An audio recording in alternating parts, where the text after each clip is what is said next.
Živa družba, spet sem jaz. Dobrodošli na mojem kanalu.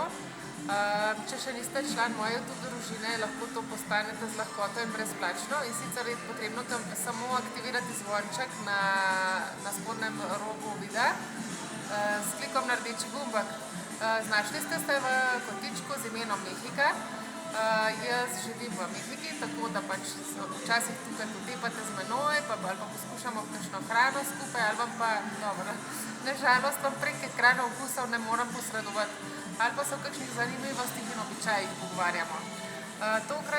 Tokratna tema je pa pastes. Paste, to je hrana, neka tipična hrana iz države Hidalgo, ki je v srednjem delu Mehike.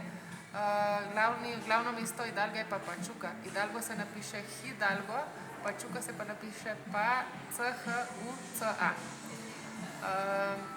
Nahajamo se v glavnem mestu države Hidalgo in jaz z tega sva že prehodila dobršen del glavnega mesta, centra, središča mesta, tako da sva postala lačna. In če si tukaj v Pachuki, je najbolje, da si privoščiš tipično jed tukajšno, ki se imenuje pastes. In sicer je ta jed ne izvira z Mehike, ampak je prišla v Mehiko z Angleži. Država Hidalgo je znana po tem, da je bila rudarsko mesto, in sicer so tukaj predvsem srebro pridobivali. Zato so bili pa zadolženi angleški inženirji. In oni so skupaj, poleg nogometa, so v Mehiko prinesli tudi to jed, ki se imenuje paste, in pa rudarstvo, zaradi njih se je začelo rudarstvo. Ta jed je začela se pojavljati, ker ko so šli rudarji v rudnik, se je ta hrana pripravila in je ostala še vedno topla za čas kosila. In to je tako pecivo v obliki, kot bi bil en žepak. Na obrobi je bila pa spretena kitka s testa. In ta kitka s testa se ni pojedla. Zakaj? Rudarji se v tistih starih časih niso imeli možnosti umiti rok, ampak so bili umazani, predvidevam, da so bili črni, tako da so ta paste prijeli za kitko in so jedli in potem so to kitko odvrgli, ko so pojedli paste. Zdaj tipični okus je bil, to je listnato testo in v listnatem testu je pa potem, spomnim se, polnilo. In sicer prvo je bilo krompir ali pa mleto meso.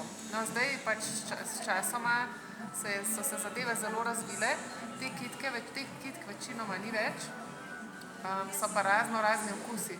Recimo je kot ena klobasica s krompirjem, potem je čili s sirom, s kremnim sirom, tudi sladke delajo riž, mlečni riž. Kaheta, to je tako kot neka karamela z orehi, potem je jabolko s cimetom, potem je ananas s cimetom. Jaz so bolj te sladke variante, vem, sem bolj sladko sneda. Potem je tudi tuna s krompirjem.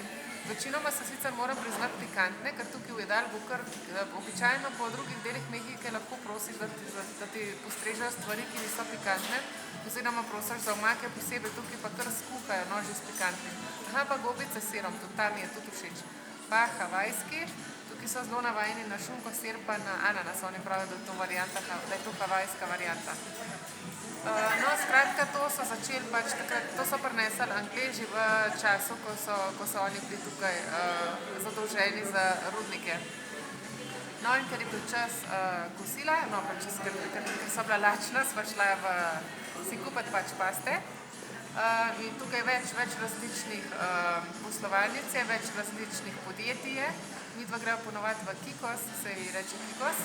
In sicer je to podjetje odprla gospa Lucina Gaska skupaj s svojimi otroci leta 1972, vložila, investirali so skupaj ne samo denar, ampak tudi delo.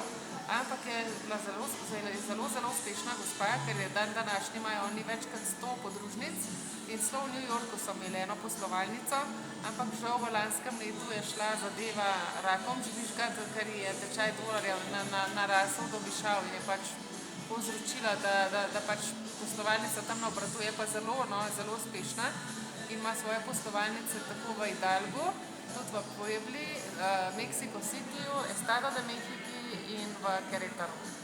Zdaj bomo pa prigriznili. Evo. Takole, midva sva vzela za seboj, pač te vprašam, če želiš pojesti tam ali za seboj. ¿Nos levantas un poco, perdón? Aha. Iskreno povedano, je bilo danes toliko ljudi tam noter, in je bilo strašno glasno in tudi glasba je bila toliko glasna, da bi bilo nemogoče tam snemati. Tako da sva se odločila, da bova vzela danes za seboj. No, meni ga ostalo še pol, sem bila že lačna.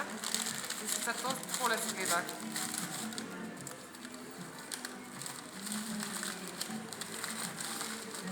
Takar je ta zadeva. Mene zelo spominja na zavitke, kakšne jabolčni zavitek ali pa orehov ali pa višnjev zavitek. Iz Slovenije se še spomnim.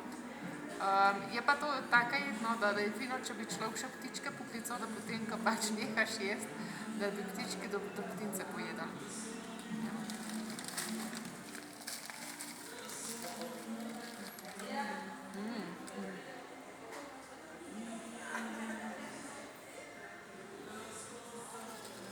Se ve, Diego? Sí. Zdaj sem se res spomnila, da sem včasih na glavni avtobusni postaji jedla jabolčne zavitke pa orehove zavitke, ki so bili isto na tak način, da se ti vse zdrobili med tem, ki si jedel. Takole, no, upam, da boste kdaj pripotovali v Mehiko, ker je zelo, zelo raznolika država. Ta država, v kateri se zdaj nahajam, je Hidalgo, je zelo zelena in bi jaz rekla, da je neka mešanica Slovenije pa Mehike.